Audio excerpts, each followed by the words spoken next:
Welcome, everyone, to the Tuesday edition of Minions of the Zoo. I'm your keeper, Skep, Tock, and with me I have minions Sora Luna, Good evening. Blind Press, Hello. Prospero, Hello. Jenna, Hello. the Harry Channel, Good evening. and we have a spoon with us this evening. Yep, hello. How goes it? Nice to see you. And we may even have some more characters dropping by later on. There were a couple of other people who said they might come by. It could get to be a very crowded and interesting show, but I hope that it does. Sora, how was your day today? Anything interesting happen today? Unfortunately, or fortunately, I suppose. No, it was surprisingly chill, and I will not look that gift horse in the mouth. Good plan. You know, interesting times. That it's actually a Chinese curse. Mm-hmm. Why, Press? How was your day today? My day was okay. I hung out with Alex because my mom is moving this week. Yeah. So she is not able to do afternoon school with him. But it's not a big deal because school is pretty much done. So we just hung out. We did some school stuff in the morning and hung out in the afternoon together, and then I went and got my first dose of the COVID shot.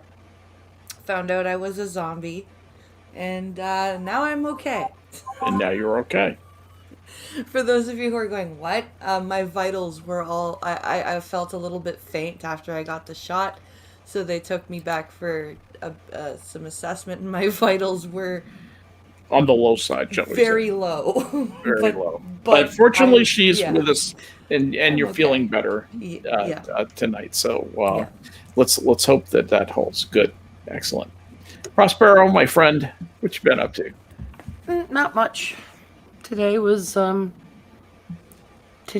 fuck around and don't find anything out kind of day. How so? It just didn't really accomplish anything. Really didn't do anything. You know, just one of those kind of days. Another day revolving in the which was actually fine.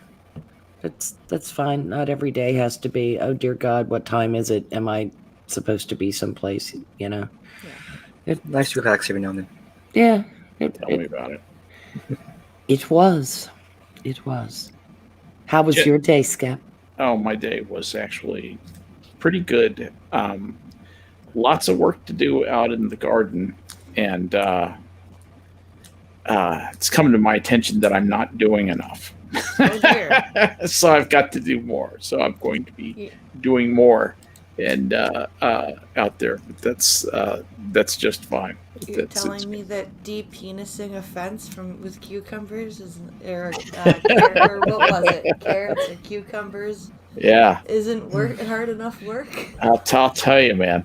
That was actually really hard getting those things off the fence, and not just butchering the fruit, you know. And we have been spectacularly successful at growing cucumbers, beans, peas, tomatoes, and beans and peas. Holy shit! Potatoes. And the potatoes are coming in. We did a test dump of a bag of potatoes, and it looks like they are about 3 weeks to a month from harvest. Nice. And we'll actually get some smallish baking potatoes, but and some large new potatoes, and a whole bunch of interesting red russet potatoes that we didn't know we were growing. Best kind of potatoes. Yeah, we got a whole bunch of volunteer. We got a bunch of volunteer tomatoes too. Oh, sweet. We probably are harvesting 200 or 300 tomatoes a day. Oh, you're so a day. lucky. A day. You've got tomatoes all up and down my grandmother's garden. I bet you she is so happy to be home. They finally moved back home. I remember, I don't know if I told you guys that their house caught fire last summer. Yeah. And it's taken this long for the repairs. Oof. But Grandma can finally get back to her garden. And every year come tomato harvest time, I get baskets and baskets full of different kinds of, like, big tomatoes, little cherry and they smell like tomatoes. tomatoes, don't they? Oh, they do. They have the tomato plant smell. And I will literally eat those. Like, I will eat any tomato. Like, you give me a cherry tomatoes, I will wolf those down. You give me a big tomato, I will eat that bitch like an apple. Yeah, Like, they do. I love tomatoes. I do too. I never met a tomato I didn't like. Yeah, Nope. actually getting the luxury of fresh squeezed tomato juice, and it's just kind of awesome. You could make your own bolognese. Yeah. Oh, yeah. You Like, make your own seriously. gazpacho. Make Yeah. your own tomato sauce. Yeah. It just is absolutely awesome. So it's great fun to have the tomato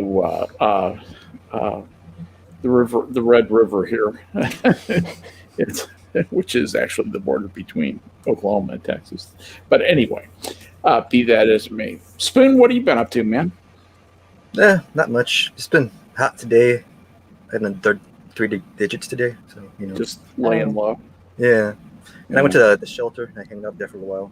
Did a few things. That's about it. Not much, Yeah. And Jenna, how, How was your day, Jenna? this is the part where you talk. It was okay. I'm alive. That's all Oh, we need good. to worry about. Alive is good. Yeah. Kind of worried about you. Didn't get a lot of messaging for a while, and I'm Kinda kind of worried about me scared too. me. Yeah, I know. I know that. They are running major tests again, so Mm. it's fun to be me. Well, I'm glad that I know you, and certainly make life interesting. You have an interesting life. It's different from all the rest of ours, and that's what I'll trade you. makes the world go around. Strange. Probably my life is the one that's most like yours. Mm, Heard all the Probably. time, and I'm besieged by kids. But that's true. All right, Prospero, we're trading. Oh, okay. That's fine. Maybe should be younger, Harry, how about you? What was your day like today? Oh, let's see. Automated a bunch of stuff for customers. Nice. Now, when you automate something for a customer, what do you do? I know what you do, but tell the folks out there in TV land what you do. Tell me how many minutes you want the answer to be, Or weeks. and I will tailor it to the number you give me. Long story short, there are all sorts of repetitive things that one does in the IT world. And automation is just making use of some more modern tools to essentially treat configuration and setup more like it's a program or code. So you describe via some mechanism either a process or a declarative thing of what your end goal is, and then magic happens and it just occurs. And Right. People, I like to think that the people who I charge money for this service feel that they're getting their money's worth, because they really are. Now, do you write a lot of code for this? And if so, what do you code in? It actually, most of this stuff, you just make use of tools like Ansible. And then what you have to do is then, the code are modules that Ansible can basically run to do little things, because by itself it doesn't know how to do anything. But once you have the modules, it's just providing the right inputs to them. But inevitably, there's things you have to do for the thing that the 99% of things that work are great. It's the 1% that you have to get clever with that causes all the trouble. Yeah, So- it's all the tech issues and all the tiny things that you don't see that could go wrong. Yeah, well, you can just embed traditional shell scripting and stuff like that in there. But Ansible's a great tool, and there's a bunch of other tools kind of like it. So in the old days, you would say, I'm going to create this thing, like a mail server or an application for your business, and you would install the system, and then you get the OS and get all the stuff going, and then you just start installing packages and configuring all the stuff. And if that thing caught fire, the amount of time it would take you to make another one was pretty much the same amount of time it took you to make the first one. I was just going to say that there's absolutely no economy in it, Yeah, so this is a little more tedious, but if the thing ever caught fire, I could just make a new one really quickly, because the whole process is already sort of scripted and written down. And so that's what a lot of the automation stuff, it falls broadly into the category of what people call DevOps. But I'm kind of doing meta stuff a layer above that. Okay. Yeah. So, But anyway, it was a perfectly lovely day. We're getting ready for it to be hot and annoying here in California. wait, it's funny because where the area where you live is just barely over the hotline. Well, depending if you're close to the coast at all, and close is relative, right? The hard part of weather forecasting is you don't know how far the marine layer is going to go in. Is the marine layer going to cool things off through the whole Silicon Valley? Maybe. Maybe not. Maybe it'll go 5 feet in from the beach. I don't know. On a given day. But I was predicting really that is really hard. I was talking about Monterey, which Monterey has the same weather for a lot of the year. For 3/4 of the year, Monterey has the same weather every single day. The fog comes in at 11:30 exactly the same time every day. That's not going to happen tomorrow. 11:30, the fog burns off, and it's pretty for a while, and then the fog comes in at night, and that and that's pretty much what most every day is like until except for the summer months. Well, a lot of the summer months, you get nature's air conditioner, but that is not going to happen in the next few days. There's an oppressive layer of high pressure that's basically covering the southwestern part of the U.S., and it's going to suck mightily. So we're looking at near triple digits, probably not here, but Silicon Valley. And so in terms of whether or not I'm going to be going to Silicon Valley, the answer is not unless I can, not if I can help it, until it becomes less terrible. Yeah. But no, it's that whole thing of, okay, better go water the plants, better go do this, better go do that. Make sure the drapes are ready to go. Where is that air conditioner that I stashed? That kind of thing. But it's like anything else. There's weather coming, and by weather meaning something other than the normal, and then you do the stuff you've got to do to prepare for it. So it's really not much different than being somewhere else. It's just a different kind of prepare. Yeah. The real problem, and I don't mean to hijack your stream, I'm sorry. The real issue here is that we actually are in a drought. But Gavin Newsom is such a gutless sack of shit that with a recall coming along, he's afraid to declare one. And everybody knows that we're in a drought. Everybody knows that we're screwed. But he just won't do what he needs to do. It's like, well, we have this extra money left from COVID. Why don't we just give it to all the poor people so they can vote? I'll just give it to all the poor people for stimulus. No, you should be taking all of that money, either giving it back to the people in the state, everybody, or you should use all of it to deal with drought issues, because the next several years are probably going to suck. Fix the Oroville Dam. Solve a lot of problems, finance more reverse osmosis desalination projects, do whatever you've got to do, but water is going to be the key thing coming up here. But that's not really interesting. The interesting part is the politics, that he's a gutless piece of shit and he won't do what he should do, which is address this problem, because he doesn't want to lose one vote. But even if I did like him, he would lose my vote because he's not doing his damn job. No. But how do you really feel? How do I really feel? I'm indifferent, mostly. Yeah. Anyway, that's how my day was. Well, I got to see something interesting. I got to see a comic by the name of John. Oh, what's his name? I can't remember his last name. Stewart. John Stewart go on Stephen Colbert's show and absolutely just frustrate Colbert to the nth degree, because he was saying, like, it's an obvious truth something that Stephen Colbert and his narrative absolutely cannot support. And it was so hilarious to see Stephen Colbert say, well, if you have evidence, I can look at the evidence, and Jon Stewart was just going, just took over the set and and made it into the obviously, it's obvious what happened with respect to COVID and how it was unleashed on the planet. And everybody knows it. But there are a group of people who have been told that they may not believe this thing that is true because it doesn't support a helpful narrative. And that's the progressive left. And so they have to say, well, this whole thing that it was brewed up in a lab is conspiracy.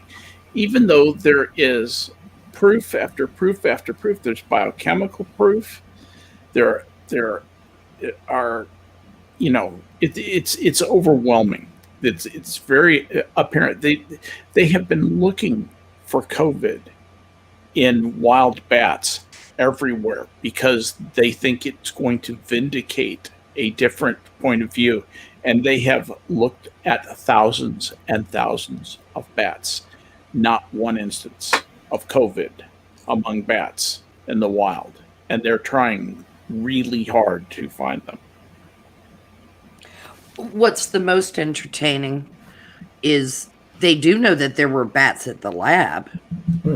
Yes, yes. There were people who claimed there were no bats at the lab, but we know there were bats at the lab. Because there are pictures of the bats video at the lab. Yeah. Yeah. So they were trying to make Batman. And it's, I think maybe I don't know which of the three lines was the funniest of Jon Stewart's in this. I mean, the pangolin, maybe a pangolin kissed a turtle. Yes, that was actually my favorite. Was clever, but my favorite was maybe a bat flew up the cloaca of a turkey and it sneezed in my chili, and that's how we all got COVID. Right. I did like that one. Oh, But ew. But the Hershey analogy was spot on. There is chocolatey goodness appearing somewhere near Hershey, Pennsylvania. How could this be? Oh, I don't know. Maybe a steam shovel made it with a cocoa bean. Maybe it's the Hershey factory. He had it down cold. I'm still picturing a bat flying up the ass of a turkey. That is just it's Turbatin? No, I don't know. Turbatin. Yeah. Oh, man. My favorite will That's always be disturbing. though. It's on the name of the bill. It's the name is on the building. Yeah. COVID. Yes. And, yeah. Wuhan Coronavirus Research Laboratory. Could it have come from there? No. No. No. There's the no name evidence of- it came from there. The swamp gas, Yeah. It's a respiratory virus. Well, what's the name of the lab? The Wuhan Respiratory Virus Laboratory. Yeah. Could it have come from there? No, not a chance. No, not Yeah. a chance. The Chamber of Commerce's Made in Wuhan campaign is not working as well as they had hoped. I do have a hot take on this, which is to me it seems fairly obvious what's going on in terms of people's response to this. I remember when Trump was elected, I had liberally minded friends saying things along the lines of, the press needs to be fixed so that this never happens again. Meaning, why isn't the press doing their job talking about how terrible this man is? Why are they letting him get away with all the things that he says? And this was before the rallying cry about misinformation came up. So they started saying the wedge we're going to use, misinformation, is basically like a hate speech law, but for science and for research and facts. It's a way of basically saying that you're not allowed to have certain sorts of things. You know, you have this toolkit that you can use to basically suppress things that otherwise could not be suppressed. So they say misinformation. If we find a way for online media and news to detect misinformation and stop it so that it doesn't spread, so it doesn't become viral, then there will never be another Trump. And that was what people were believing. Yeah. And then it basically put the press into this very reactive mode. So when Trump would say anything, they would be, well, whatever it was, that's just misinformation. He'd say fake news, they'd say misinformation. So hydroxychloroquine came along. Oh God, I'm not supposed to say that. HCQ came along, we can say it now. and they said that is bad, that doesn't work. You know, anything Trump says has to be wrong. And I think that once this apparatus was sort of in place, it became just sort of part of the way the news actually worked. Because they had all these systems there. And I think what we're seeing is like a delayed reaction to the way they tried to basically fix the system to make sure that nobody like Trump could ever get any airtime again. That's my hot take on it. I don't think you're wrong, because the matter of fact, I do think you can talk about HCQ, since it seems that they've dug up a paper where Fauci touted the value of HCQ. It's not as effective as I prefer pectin, but No, I prefer yeah. pectin is extremely effective, which is why they're particularly hysterical about that one, because there are all kinds of people that want to make that one go away. That's just not a press-driven thing, because clearly Trump never mentioned it. It would be hugely, hugely inconvenient if I prefer pectin had widespread applicability in a certain way, because the people who would get egg on their face are the pharmaceutical companies and the Democrats. And every single major medical publication in the West. The WHO is... They have no reputation to tarnish anymore, as far as I'm concerned. It's clear that whatever fix is in with I prefer pectin. Yeah. Because the fix is clearly in. It's pretty obvious. The WHO is in the thick of it. Mm-hmm. They are refusing to do the study that everyone says, why aren't you is no study like this. There have been calls for them to do this study. And they're like, what study are you talking about? We didn't hear anything about any study. What study could this be? Oh, you mean the one we conveniently cite when we dismiss efficacy of certain things, but we're not going to go ahead and do one. Right. And as I have mentioned, I prefer pectin has got so many believers now outside of Western medicine that you're going to have a very difficult time getting anyone to ethically agree to do a double-blind placebo study when too many practitioners are afraid that the placebo group will die. Yeah, because it's unethical if it's you know unethical to something do works. that study. Yeah. You cannot kill people just to prove efficacy. Well, you can. It's been done before, but it's not a good thing. It's usually frowned on by the medical Yeah, community. People tend to frown upon that. So what they're doing is passively letting people die because they can't be blamed for this. Which is morally more corrupt than mistakenly doing a placebo double-blind. In my opinion.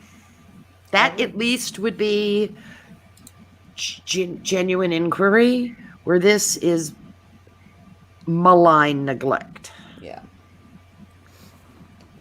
But I prefer pectin is a dream anyway. It's unicorn farts and pixie dust, and Brett Weinstein is a fool, and so's his brother, and all these people are idiots, and none of this matters. And boy, does Twitter and YouTube have a whole lot of soldiers out there repeating that shit. but in point of fact, I think there's been a massive cover-up. I think there are other things out there that may well be effective against this, and I think that the opportunities to investigate that have been quashed by players who have a dog in the fight. Well, you have people on purpose. Well, you have people who both have financial gain, and then you have the sick fucks like Bill Gates, who's a Malthusian. So you have. When you say Malthusian, I'm referring to Thomas Malthus. Well, I know who you're referring to, but why did you call him a Malthusian? One of the dismal philosophers who believed that the world was going to become overpopulated. Right. And a man who has been wrong at every turn. Pretty much. Which is why Gates follows him. Yeah. But there are those. Luck's got a turn. We've been hearing these people for years. The world's going to be overpopulated. We can't support these people. Meanwhile, what was that guy's name? Paul Ehrlich. Paul Ehrlich. Thank you. Yeah, the Population Bomb. Really fun book. I read that as a kid. It was a little depressing. Me too. And I shouldn't have just read everything that was on the bookshelf. That was a bad idea as a child. But it's Malthus rewritten. Yeah, exactly. That's what I was going to say. Without any view toward what agricultural efficiencies, nutritional breakthroughs, water reclamation work has been done. I mean, it's a careful thing. You need to balance resources, and water is the one that we have to be the most careful about. But Malthus read Dickens and said, "Oh, goody, maybe they'll all die." I'm not kidding. Yeah. That's how grim he was. Ricardo wasn't his partner in crime. He's the other one called the dismal philosopher. Was not as bad, but Malthusians are evil people. They're like. So what does Gates do that makes him Malthusian? He's constantly harping on the fact that the population is too large. Well, he's doing more than harping. For many years, he's been putting money into the third world to support programs for sterilization and birth control. Yeah. So he does more than harp. He's actively trying to keep the world's population down. So I know he's been a big supporter of the Hutu Tutsi wars. Yes. And he's trying to get as many Tutsis killed as possible. I guess he went along with on the Hutus. Send them all whetstones. Bought a bunch of them. Yeah, exactly. Mr. Gates has convenient demographics in mind for restricting population also. He's not passing out birth control at Ivy League schools. I'd like to point out he's probably being rather racist about where he's sending. Oh, could you possibly imagine? Wait, whatever do you mean? A Fabian socialist doing something like that? Yeah. Never ever would George Bernard Shaw or Margaret Sanger. Stop right there. Tell everybody who the Fabians were. Well, they were a bunch of socialist eugenicists who believed in Ubermensch, and they believed they were the Ubermensch. Well, yes, they most definitely did, and Mr. Shaw was among them. Yeah, George Bernard Shaw and all that lot. Was Sylvia Plath was she part of that? With whom? Sylvia Plath. I don't know. There were a lot of people in and out of the movement because it was. Yeah. She was kind of at the end in the 50s, I think. If you want to know where liberal fascism comes from, yeah. The Fabian Socialists and the Methodist Social Justice Movement are the two groups of people you want to look at for what Jonah Goldberg called liberal fascism. Yeah. They inadvertently providing aid and comfort to Adolf before he was out of short pants. Mm-hmm. Basically. Hitler's ideas did not arise in a vacuum. No.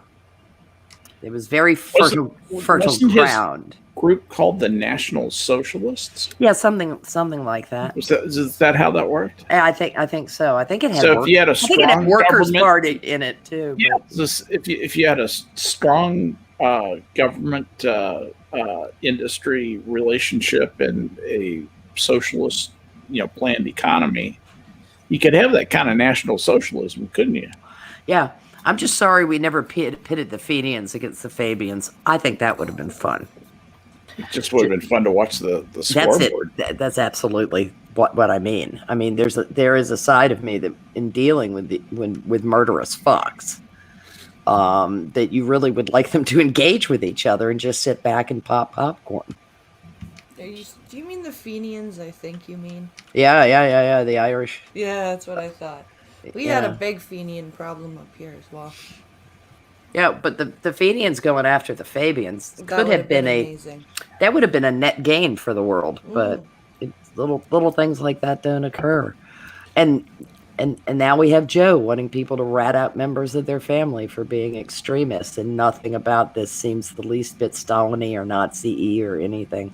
I swear Orwell is sitting there screaming, "Guys, I didn't write a fucking rule book." Orwell is, I mean, Hitler's jacking off in hell. Yeah. Orwell is concerned that it wasn't an operating manual. It was a warning. Yeah. Really, seriously. Well, Vonnegut, Orwell, Yeah. Yes. and Heller are all going to have to come back and explain. Guys, They're all sitting there having drinks going, dystopian. What the fuck are Dystopian they- means undesirable, okay? It's just we didn't think that this was a good thing. Oh, by the way, Bradbury's probably like, oh yeah, maybe it isn't either. Mhm. I don't think Plath was a Fabian. First of all, she was American, so that makes it less likely. Yeah, but makes she's it not less listed. likely. Okay. Yeah, she's not listed in the membership book that I'm checking. She was in the group of what was the group of English literature type intellectuals in America A group of ridiculously emo writers. Yeah, what was they had a name? Not the Algonquins. Though. Yeah, Algonquins. That's what I was Oh, thinking. okay. Yeah. Well, yeah, she was. The sad thing is, a lot of the Algonquins had a good sense of humor. Well, sure they did. They probably had a pretty good time. They were pretentious as hell. They had, Yeah, but she was like a cutter's manual. She really was. yeah, right. She's like, how not to live life. Yeah, I really hate everything, and in my, I And think, when good things happen to me, I hate that even worse. yeah, and Virginia weighed herself down with rocks. This sounds fun. Yeah. I mean, this is. For the whole family. Sylvia Plath probably cheered when Ophelia walked into the fucking river. Oh, good! Somebody else is horribly sad. Yeah, Probably jealous. yeah. Right? But damn, she looked good when she died. Well, she did attend Cambridge, so Ah. she was a Fulbright scholar apparently. So No, she may have whatever. rubbed shoulders with more than a few of the Fabians at the time. Yeah, I knew That could explain she, the chronic depression. She had spent some time over in England, and but no, she was a mess before she ever went over there. Yeah. George Bernard Shaw was a great writer, but he was a shit of a human being. Yeah, well, These, I mean, Margaret Sanger was a goddamn nightmare. And I love the fact that people were like, yeah, but she was against abortion. at least he could write. Hemingway Yes. couldn't write. Now, well, you're correct about that, but I don't associate him with the Stuff you can learn on Minions of the Zoo. Fabians. God Hemingway damn it. was a shite author. I'm sorry, mother, that's my, just the way my it is. mother I never read any of his. drilled it into my head. She used to read my essays and insist on editing them, which meant rewriting them her way. But she drilled it into my That's what head. editing means, honey. Editors are authors who can't get started on the first chapter. Bingo. But she drilled it into my head that I do not need and then unless it's absolutely necessary. She's like, you will not turn out. She's like, don't be Hemingway. And she would like. Hemingway's an and speaker. He is an and speaker. She would read my essay. Like when I was in junior high school, particularly, she'd be like, "Okay, Hemingway, I get it. How many ands do you need in this fucking?" I'm like, Jesus Christ, Mom. If you want to hear someone else who's an and speaker, you won't be able to unhear this after you hear this. Listen to Milo Yiannopoulos. Yes. He uses and as a verbalized pause to think of the next thing that he's going to say. Yes. He uses and like Trudeau goes, Yeah, and then picks his ass. Yeah. Trudeau's amazing. I am still so grateful, though, for him being the only ostensible dick in the crowd in the G7 photo with his hands folded in front of him. It's just so cute. The other two women, Merkel and what's her face, are both in this pose, and well, the other women, yeah, and Justine is there, and I guess it's because he forgot his pearls and he couldn't clutch those. But I said about there've been multiple photos of them all nicely socially distanced, and somebody had pointed out that it looked like they had just beamed down to Planet Cornwall in one of the shots, but the one taken indoors with the NATO group. I was like, well, that's an away team you just leave on the planet. It's like an all red shirt away team. Yeah. Beam us back, Captain. I'm sorry, I can't read you. Beam us back, Captain. We must break orbit. I can't read you. Attack your site at once. No problem. Your sacrifice will be remembered. Yeah. Ready phasers. Yeah, because it's bonk, just... bonk. Bonk, bonk on the head. Bonk. Yeah, aliens from the planet Derp. It's just, I what a pathetic sack of shit bag of losers. Mm-hmm. I mean, you've got Macron who doesn't know whether he's supposed to jam his head up his wife's skirt or Merkel's. You've got Biden wandering around like, is there ice cream? Yeah. Did you notice that nobody was talking to him? Because they talk to each other. Yeah. They don't talk to him. And he was pathetic. He was rounding up the last, and he expected somebody to look at him, and nobody looked at him. And so he just, okay, well, I guess I'm the last one. Well, he looked confused when he went to sit down in one of the outdoor events. I guess he was looking for the ice cream. It's pretty sad. Honestly, it's hard for me to. It's pretty rough. It's like I almost expect Sarah McLachlan to be singing in the background. In the arms of the angels, yeah. When I see Biden wandering around looking confused. It is sad. I lost my mother to Alzheimer's, and it is the long goodbye. It's a long and very sad thing.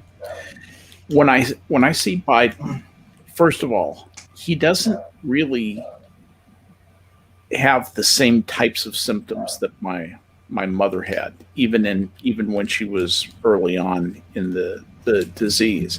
And there are many kinds of dementia. I think he has what they call senile dementia. He's just basically losing track of, being in the picture. And he's starting to get drifty. Old people get drifty. I'm starting to get drifty. It pisses me off because I don't want to be drifty. Can you still hear me? Yes. Yep. We're just letting you. We didn't want to interrupt you. Hold on one second. He can't hear us. Maybe so we don't have a problem here. All right. Okay. I thought there was going to be hideous feedback there. Oh. Glad. Okay. Anyway, so I don't know what he's going through, but I do know that he is losing the thread of the conversation minutes after he should have had some clue as to what's going on. So we all come in on the middle of conversations, and we pick up clue words to figure out what's going on in the conversation. He doesn't do that. He hears a clue word, and then 2 seconds, like 3 seconds later, he's unsure of what the conversation's about. Yeah. You can see that. Well, you can hear it when he goes to respond, like, because somebody will pause, as you do when you're having a conversation. It's a natural pause so that somebody else can speak, right? Or they'll finish making a statement and they'll wait for him, and his brain is like, okay, Joe, talk now, and then another part of his brain is going, about what? Yeah. When he gets up there and he says, like, my people will be mad at me if I call on you. Yes. You think he says my handlers or my staff. He says my staff. My owners. Yeah. But he mixes people up. Put me in the jar at night. It's like mixing up Syria and Libya multiple times. Yes. What was that about? And then then he got it right once and corrected himself to the wrong thing. Yes. Because that's it. He can't keep up. And it also kind of supports people who are murmuring in his ear. No, Joe, this. Oh no. Oh wait, what? Wait, what? Wait, what? Because that's what he looks like he's doing the whole time.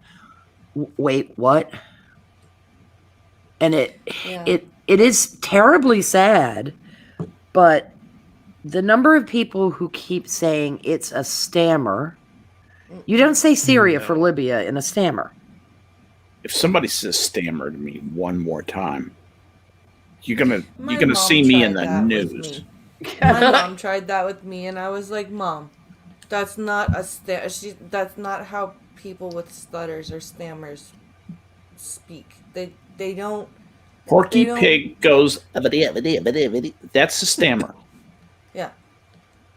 He's not stammering. He does not have a stammer. He cannot come up with the correct words. That's not a stammer. That is brain not working right. Yeah, the stammer's totally different. Yeah. That's yeah. The people talking to him, the press, as they approach him, for a long time they were taking it really easy on him. And I think some of them either didn't get the memo or they started believing their own PR that he's fine. Because they would ask him, he was asked questions where it was like a two-part. Oh, since we're doing two parts, somebody'd say, here's a question. And then they'd ask him another question. And Joe had like this buffer full look on his face. Like, yes. I can't remember what the first question was. Perfect description. That's perfect. You're right on point, Harry. Buffering, buffer full. Buffer overflow. No, seg fault. Divide by 0. That's Logic is pretty flour that smells bad. But no, there's going to be, they're going to have to get the memo out to some of these people that no, you need to ask one question of Joe. And if he looks confused, you need to give him out. Speaking of an out, there's probably a word for this, but I'm not a clinical psychologist, so I don't know what it is. But does anybody know what it's called when people have sort of a go-to thing that they've developed as a way of covering for the fact that they're not keeping up? Because I've noticed this with some older people or people who are impaired. They just sort of have something they fall back to. So in his case, it's, come on, man. But he did a new one recently, which was the 120 days. Give me a break. And then he walked away. In a real low voice. In a real weird, disturbing. You're not voice. Dirty Harry, for Christ's sake. You cannot pull that off. It's been 119 days. On the day when it had been 141 days. Just so you know. Yeah. Which also shows he can't count. I mean, honestly, seriously, if in his current state, again, I'm not an expert, but what I've had to read just because of members of my own family, my limited understanding is that I'll bet you he is not really on top of some simple things like what day it is or what Yeah. time it is. If there weren't people telling him what day and time it was, I'll bet you he would not know. I'll bet you're right. I'll bet if you walked up to him and said what day of the week is, he would say, "Must not be Sunday. I'm not in church." Come on, man. Come You on, man. answer that question right now. Come You on. lying dog-faced pony soldier. You lying dog-faced pony soldier. Because that makes sense. Yeah, because I That know still with is my amazing. grandmother, I bought her a giant clock, basically this huge LED thing, like you were planning for a rocket launch, and I put it right in front of her where she could see it. So that she could kind of festoon our house, Harry. so she could just try to hang on to that little bit of reality. I mean, there came a point where that was too little, too late. But you do what you can when you're trying to help somebody who's in that state. Right. You know, there are just sometimes things don't go so well. Like I'm losing the ability to regulate my body temperature. I don't know what day it is. You know, congratulations on living a very long time. You need somebody to take care of you, and you need to not be president. Yeah. Yeah, exactly. You need to figure out what it is you can do and go do that. You know, and you know, be effective in that. There's still stuff that I could not works. be president right now. Although I would be a better president than Joe Biden. That is Easily. that is a tiny thing, a tiny achievement. He's so bad. You really don't know what the policies of the United States are because they're the policies of a diffuse bunch of policymakers who don't always agree with each other. Yep. In back of him, we really don't know what is going on. And you know, I feel certain that he is, you know, just get to the 2-year mark and you can resign, and then Kamala will take it and she'll be able to serve 10 years. Well, and that's why I guarantee you, that's why he keeps calling her President Harris. Well, but here's what's going on now. Now the people who thought that President Harris for 10 years was a good idea are beginning to wonder if President Harris for any years is a good idea. Yeah. Mm-hmm. I promise you they are not looking at the, you know, political opportunism that Kamala Harris went to like a rodent in this border situation. Instead of strapping it on, saying I've gotten marching orders from my president. I'm going to go down to the border. I'm going to see what's up. I'm going to, you know, find out what the best way to proceed is and lay down the law and do some bleeding down there. She did exactly the opposite. She turned away from that and is irritated when she's asked questions about it. Yeah. And says, we've been to the border. And even kindly old Lester Holt had to say, well, you haven't been to the border. You had to inject. And she got pissed at him for injecting that little bit of reality into it. Yeah. 38,000 feet over the border doesn't count. Well, yeah, exactly. Being in the same country as the border, that doesn't count either. You know, there's Yeah, lots I mean, of I've things that flown don't over count. a lot of states I've never visited. That doesn't mean I've been there. Exactly. You know, that's, I was going to say that's true of me too, but I just realized I've been to 49 states. I've yet to go to Alaska. That's the only one I haven't visited. It's a long drive. It is a long drive, but You it's should still probably do it. worthwhile. I still think I should do it. I might just bloody take off one of these days. But anyway, one of the things that I came up with, and this goes back to when we were talking about the I prefer pectin situation. I looked up the former CDC chief explaining why he thinks COVID came from a lab and calls the World Health Organization compromised. This is the CDC chief, the former CDC chief. And here's what he said. Dr. Robert Redfield, this former CDC director, discussed the ongoing debate over COVID-19 pandemic's origins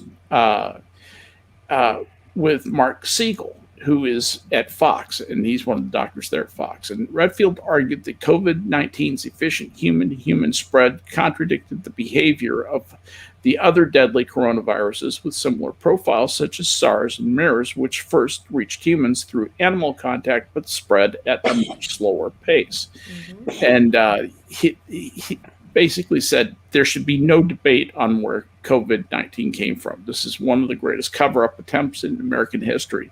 Fauci was doing biological warfare research at the Wuhan lab with U.S. taxpayers' dollars, and doing this kind of research on the foreign soil of a hostile nation is, nothing less than a treasonable action. I don't think he's wrong. No, he's not.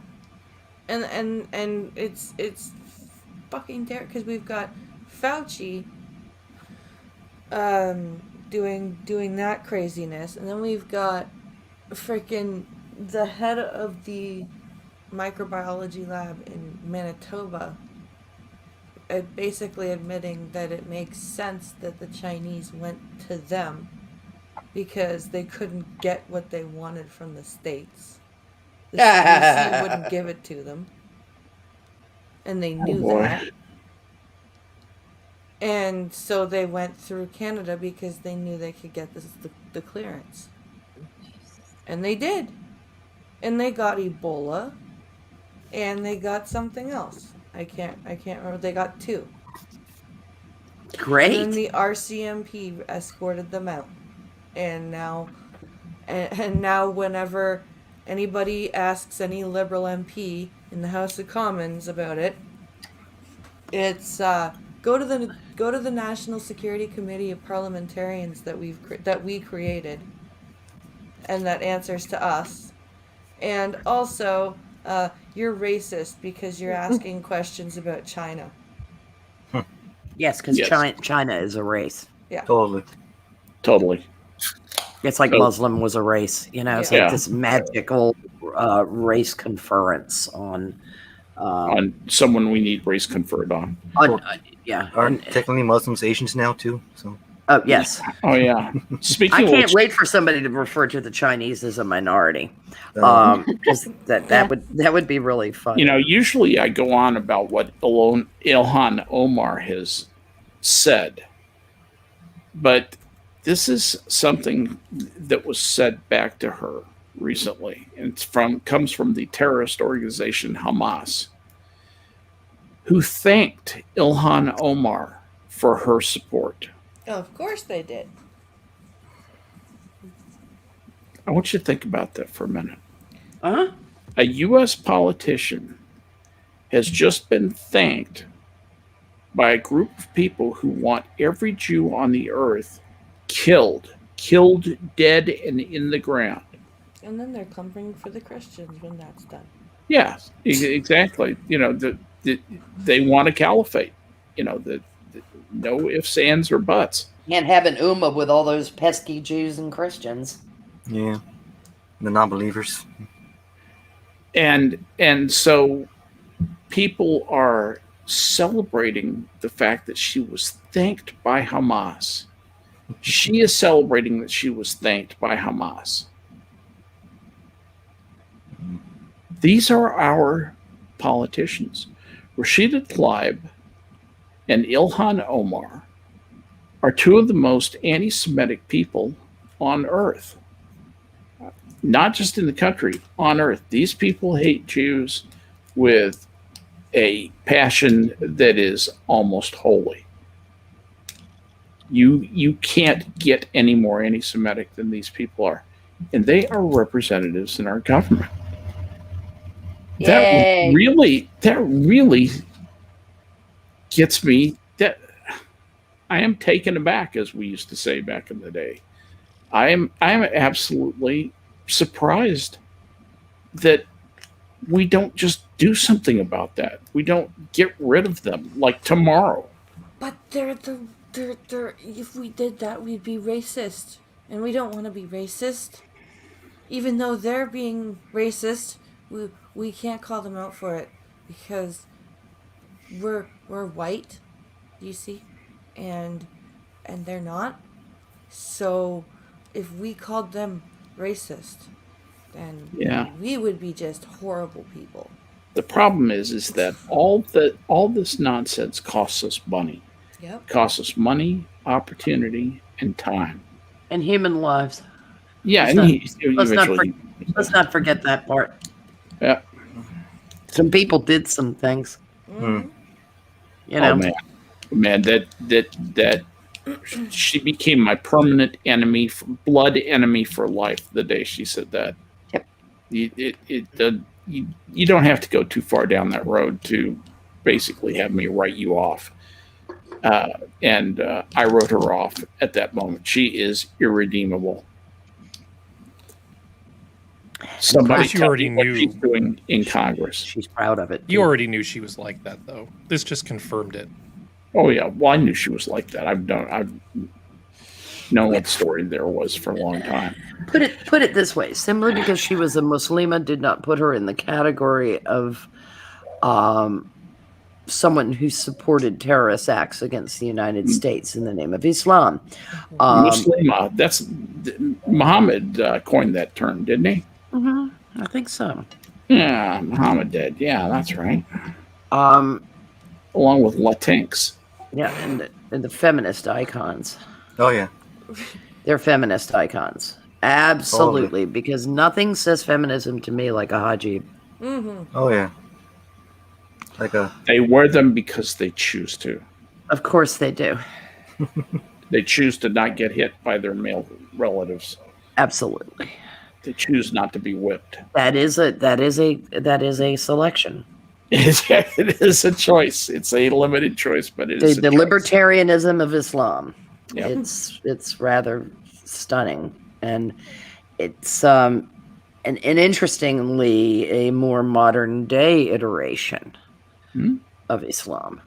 The Chadar, the Hajj, a lot of this. Well, is people don't realize the more overt. conservative control that Islam has on the places where it is entrenched. Mhm. In Egypt, 98%. Egypt is supposedly a modern place. 98% of the women undergo female circumcision. 98%. That's essentially everyone. Yep. Yep. And let's call it what it is. It's genital mutilation. Yes, it is. General mutilation. And I am not averse to people referring to involuntary circumcision as the same. Yeah, well, The I didn't get effects. asked. The effects. Nobody took my. The effects Nobody told are, me. are not quite as extreme. Usually, but nonetheless, it is genital mutilation. Do you know that there are 2 surgeons in Rashida Tlaib's district who are now doing that procedure in the United States And it should on be young girls? well. How Is that allowed? because we allow cultural male genital mutilation. You are not going to get. You're not going to be able to get the Jews to take one for the team on this. No. You would among the more reformed, and you probably could see quite a discussion among the Orthodox, but the Hasids will never concede. And as long as there is the mystique of religion about it, there is got us over a barrel there. I would support a law out, banning genital mutilation. That something like that, if it is for religious purposes, could be undertaken by someone who has the capability to make informed consent. I'll tell you what's probably going to happen there, and this has to do with Judaism. And any of my Jewish friends who are listening, you may not like this, but this is just the way that these things work out, I think. Back in the day, if you converted to Judaism, if you converted as an adult and you were a fella, guess what you had to undergo if you wanted, you had to really want to convert to Judaism. If you were Because male, absolutely. That was done Bris style, if Yeah. you know what that word Mhm. means.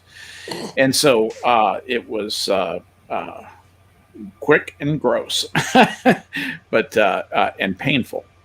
The other thing is that if you did not need that done, if you had that done when you were a little kid, yeah, just by happenstance you were converting to it, they still made a pretty good incision on your hand, so that and there's a ritual shedding of blood when you become a Jew. That has some religious meaning. It's not important what it is anyway. The upshot of it is that that is now they take a little tiny needle and just make up, it's like testing blood sugar, on your finger. That's the shedding of blood now when you convert to Judaism. I think the same thing is going to happen with involuntary circumcision. I think that is going to become a throwback position. It will be practiced, as Prospero pointed out, just by the very, very, very conservative parts of Judaism, the Hasidim, and some of the other very conservative orders will A distinct minority.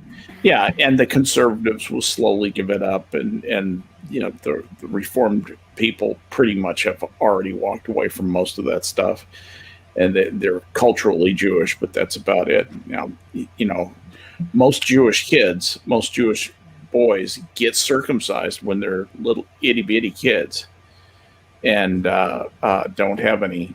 I mean, I remember it was like my third day on Earth. I was just settling in, getting to know the doctors and the staff there at the hospital. And they came by one day and said, "Hey, it's time to cut the tip off your penis." I said, "No, it's not." But they held me down, and that was that. It was very, very unpleasant. You just don't want to be a schmuck. Yeah, exactly. Don't be a schmuck. Don't be a schlemiel. All right, guys, I need to All right. go to bed. Yeah, do you need to shill and chill? I need to shill and chill. So tomorrow is Wednesdays with Skep. Are you available? I am available. That'll be fun. All right. So that's going to be at noon. Yes. My time, 11 your 11 time. Central. And, of course, tomorrow night as well, because I've changed my gaming schedule to Monday night, Wednesday night, and Friday night. So I will also be on Twitch tomorrow night. I'm hoping for 10:30, but it'll 11. I'll be starting at 11 at the latest. So This will be good for me because tomorrow we're picking black-eyed peas, and I'm having my grandson over. He's going to help me pick black-eyed peas. And so this will give me a reason to say, Logan, you continue to pick the black-eyed peas. Grampy has got to go and be inside and be on television. sounds good. Yeah. And this he'll tell me Saturday, I'm number one like he always does. and this Saturday there will be a Star Trek stream, and we are going to do the episodes and movie moments that made us laugh. So Make them laugh. Make them laugh. Doctor All gave right. me a pill. I grew a new kidney. Where are the nuclear vessels? There are a lot of funny moments. in Double Star dumbass Trek. on you. People don't realize there are a lot of good moments in DS9. There are a lot of funny moments in DS9. Some of the back and forth between like the Klingons and the Ferengi is just classic stuff. It's just almost out of especially when Nog is trying to assert his dominance as an officer. Absolutely.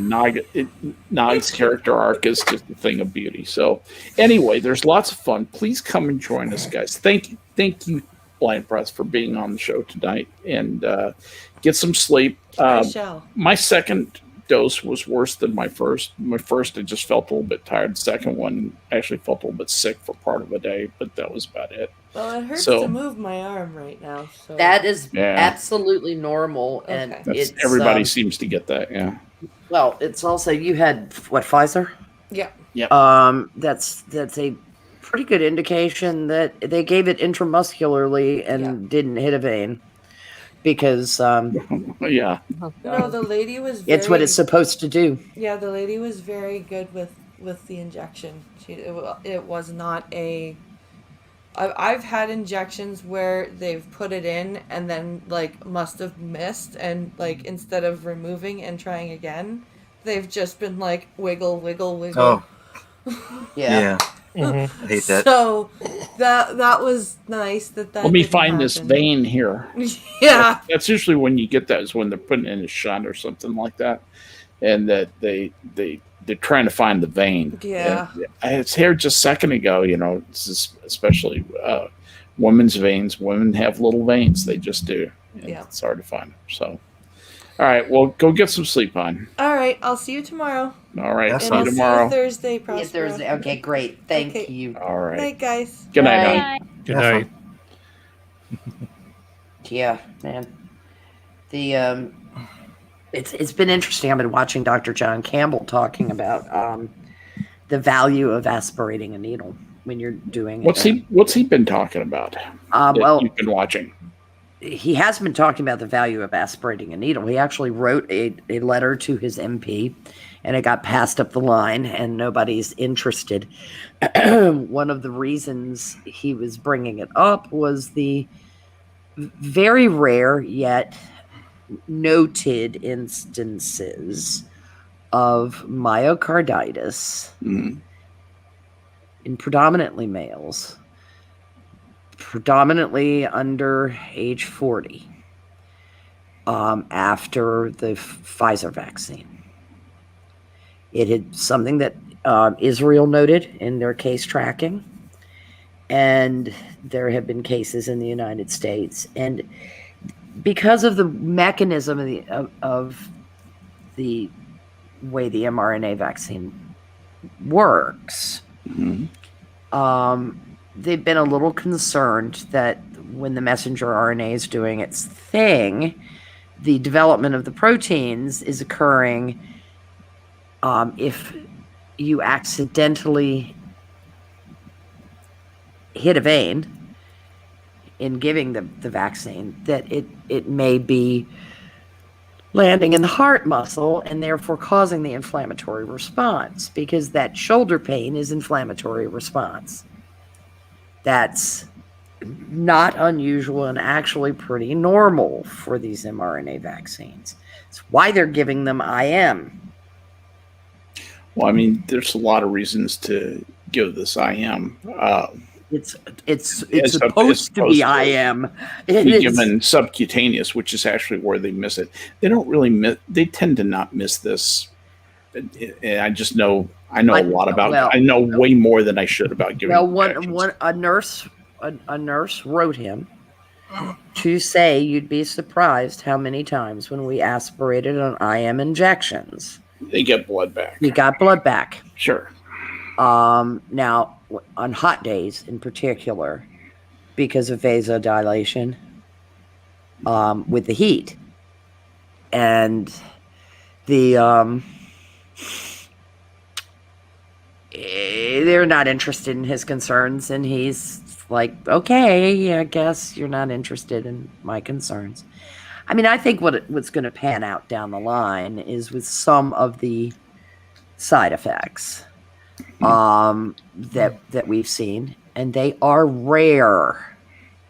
Please understand. Out of the number of doses that have been given, these side effects are rare. It doesn't make it all that happy for the people who've had them, but they're still rare. Terribly rare. They'll eventually tailor recommendations for who gets what vaccine, XYZ, based on that, because there has been some sex characteristic linkage to some of the problems. Not the blood clot. No. Although it did start manifesting more in women than in men, but it is a larger number of men with myocarditis than women. Now, there have been also a fair number. What's the occurrence rate out of 1 million cases, how many blood clots out of what is like it? So- like out of 1 million doses, Yeah. it's been like 300 cases of myocarditis. 300 cases per million? Not million. Per how many? Per 100 million maybe. It's low. It's very rare. Yeah. And in the cases, I thought it was like 7 or 10 cases in history. I thought it was on the I'm gonna pull up NIH real quick. on myocarditis. I'm just gonna get the statistic. Hang on a second. No. We have. He was looking through the U.S. Statistics, and it was 300 and some cases, with a certain number of hospitalizations. Most have been resolved. A few 226 cases total of myocarditis after COVID-19. That is from the CDC. Okay, his data was a little bit different. Just a little bit, but it's very rare. Yes, that one. And there are 226 cases would be very, very rare. and there are indications that all these people had predisposition. Not all, but a sizable number had predisposition, which means they may have already had viral infections that could have had some impact. They may have had prior heart muscle inflammatory response to something. Who knows? It's the only reason it's a feature of concern at all. I will emphasize yet again, because it is so terribly rare, is one thing you might possibly tell people is to avoid strenuous activity for a few weeks after receiving the vaccine. Strenuous exercise.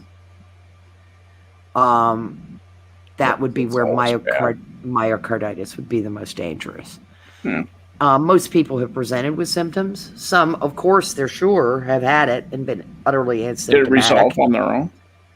A fair number have. There are hospitalizations and a couple ICU instances. Because probably some of this is going to be pericarditis as well. And myocarditis, I'm sure.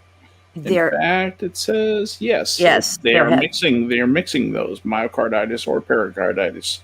In fact, federal health officials have verified 226 cases of myocarditis or pericarditis in people ages 30 and younger who have received mRNA COVID-19 vaccine. Israel has some data too, on cases that they had. Yeah, this is just U.S. data I'm looking at. Yeah. I wish I had just watched the video, because then I could give you the numbers. Yeah. That he had, but I think it was 15 hospitalizations with 3 in ICU.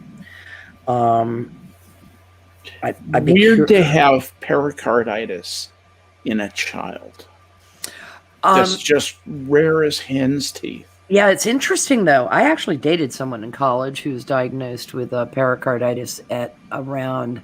Well, you should have bought lottery tickets. Age 17. You are a very lucky person, because very few people are diagnosed with that unless they're dying from some kid heart disease thing. Or have had a viral infection of some kind. Stephen started experiencing chest pain after a tennis match, and they took him to the doctor, and it was pericarditis. Yeah. Which is what it was an infection, and the pericardium was involved. It was pericarditis wasn't the leading infection. It was probably a secondary infection. Yeah, at the time he was not Something sick, else, yeah. to his knowledge. Yeah. He did not. You run through any number of overgrowths in your body, overgrowths of bacteria or viruses or mycobacterium, for example, and you'll have these asymptomatic things. You won't even feel bad. You won't even feel anything. You won't even notice yourself getting sick or notice yourself getting well. You'll have literally asymptomatic. Well, like they said, with myocarditis and pericarditis, both, a lot of times they never even present. Oh yeah. They resolve with no damage whatsoever. That's right. It is not something to be hideously concerned about. If I had a young man in my family who was getting the Pfizer or Moderna vaccine, because I would assume ditto, I'd just say stay away from this super strenuous activity for a few weeks, okay? To be on the safe side, if you want to Of course, worry. it looks like this is happening at a rate of around 1 in a million. So Yep. this is not very. They had a few cases in the military, interestingly enough, because Yeah. because they were undergoing strenuous physical activity. Right. Unless you keep a pretty good eye on that in the military when you're in.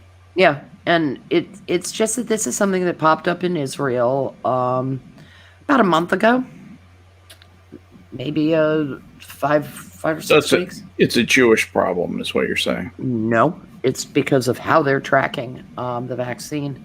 The Jewish question. Yeah, the Jewish question. They are tracking the hell.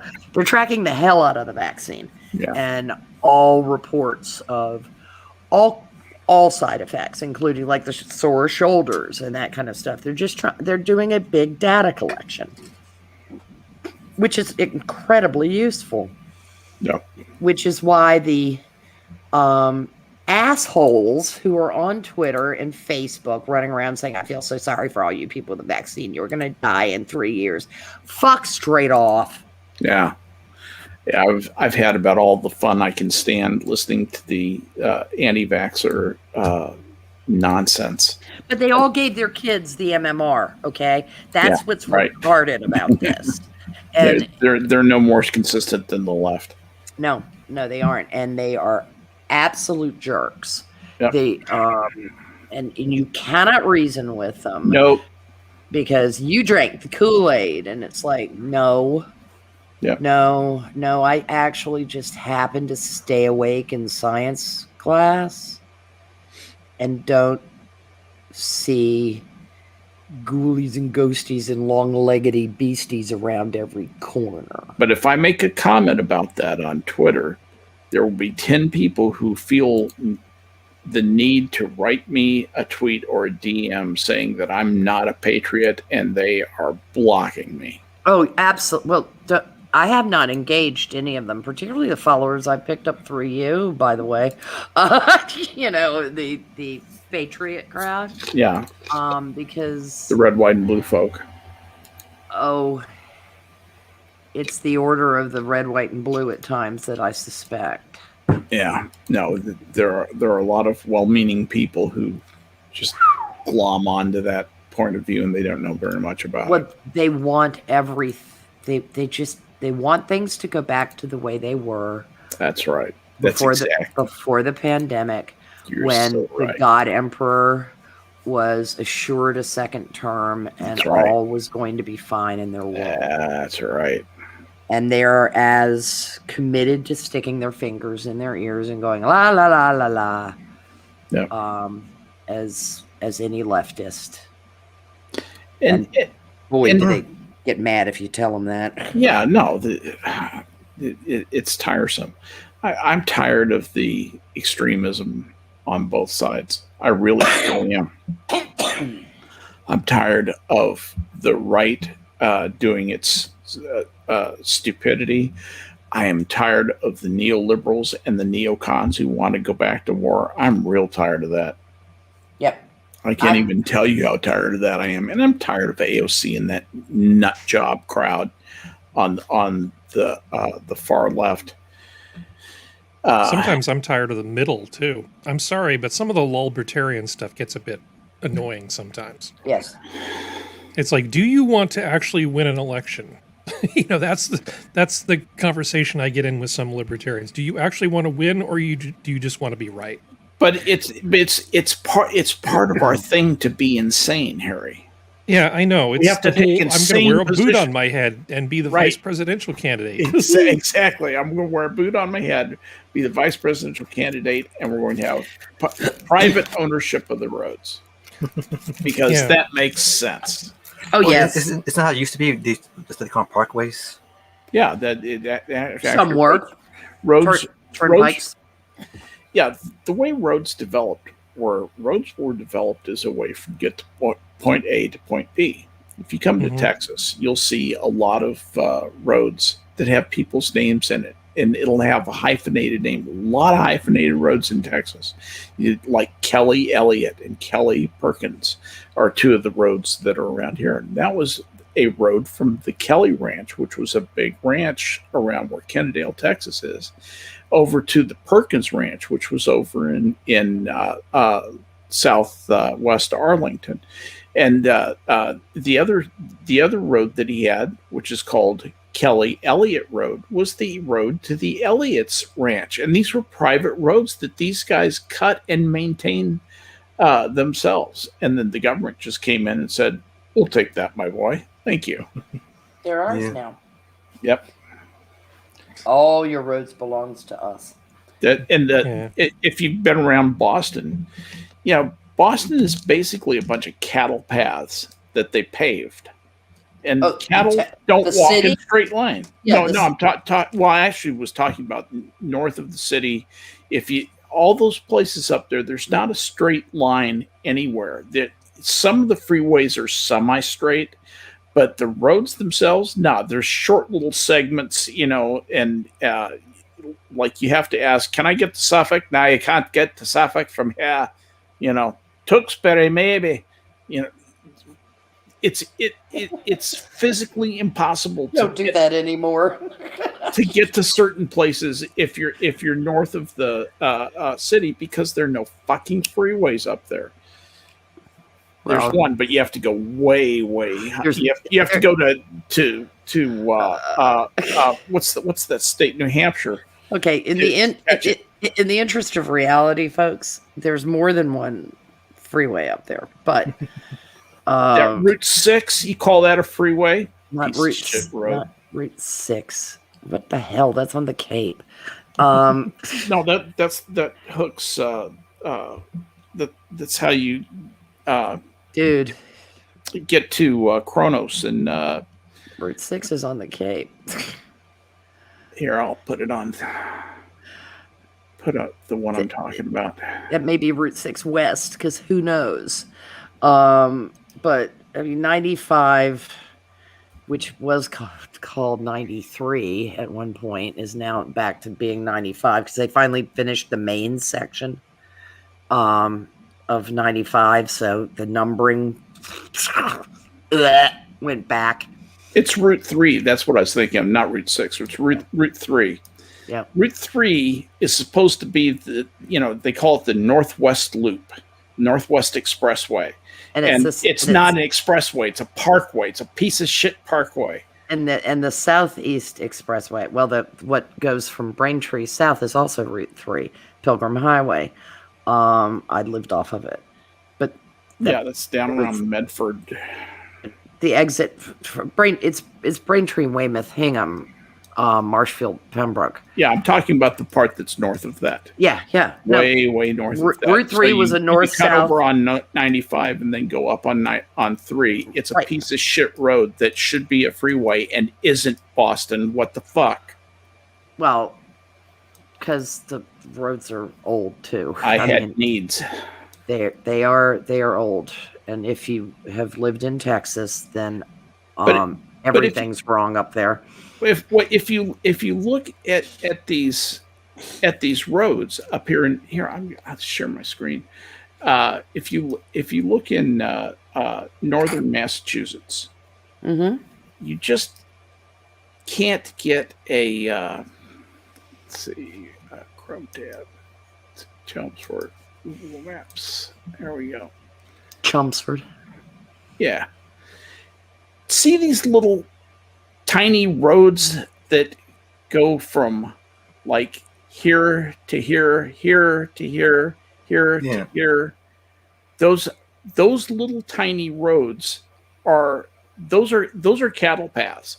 Those are that they paved up there, and that's how you have to get around up here, because they're except for 93, that's your main spine freeway. Don't get on 3 because it's just backed up. It's just one solid thing of traffic. I used to have to drive in and out of Boston on that Route 3, and I hated that thing. and you know, frankly, I hold people from Boston personally responsible for my inconvenience. My father did it for 15 years. Took Route 3 to where 128 joined, and then went up to Boston. 20 down to miles. Yeah. For us, it was up. For 20 miles, it'd take about, on a good day, an hour and a half. On a good day. So anyway, because most of Route 3 was 2 lanes. Instead of being 3, it was 2 lanes and a breakdown lane. And they widened it yet? A little bit, not much. But almost all of the East Coast is like that. It's retarded, as they say. Almost all of the East Coast. Some places built more highways, and some have built even more highways since. But a lot of the East Coast is like that. Think about driving around Northern Virginia, Skep. oh yeah, There are highways, and they're clogged. So you try to take surface roads, and they're and you get hosed. they're clogged. Then you start driving through people's neighborhoods. Right, Exactly. You have an ADC map, and you know that if I'll cut across the back way to Backlick Road. You know, Absolutely. I mean, that's how I did it when I was up there. I was like, "Fuck you! I'm not even getting on 50 if I can avoid it." Well, it's like out here, there's traffic everywhere, wherever you go. So Yeah, there is. Northern Virginia has trick roads though, like Glebe Road. That's a trick road. I don't care what it passes through a space-time continuum without leaving a hole, like a Klein bottle. It's just wrong. And it also runs from 95 to 66, which is like There are some great farm roads in Central California. Oh yeah, It's like, That's what. can I get my old station wagon to do 90 easily?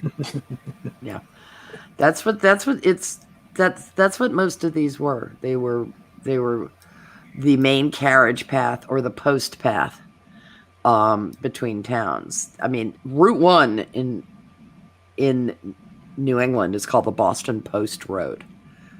In different places, it isn't always, but Route 1 was the old north-south. It wasn't a highway; it was the road that went from the north to the south in the United States on the eastern seaboard. That and 301, which was the second one built. And it's, I remember being in Connecticut and somebody was saying it's on Boston Post Road. And I was like, okay, we're in Connecticut. Wrong state. What are you talking about? And realizing it was Route 1. Just, it was how the post moved. Y'all ought to, I mean, for maps, like Sora said, take a shot, everybody. We're talking about maps. You ought to come to Richmond where the same road changes names 3 times within, 15 miles. I know a lot of people don't know how to read maps anymore. No, they don't. They use GPS, which is why they end up driving into ponds.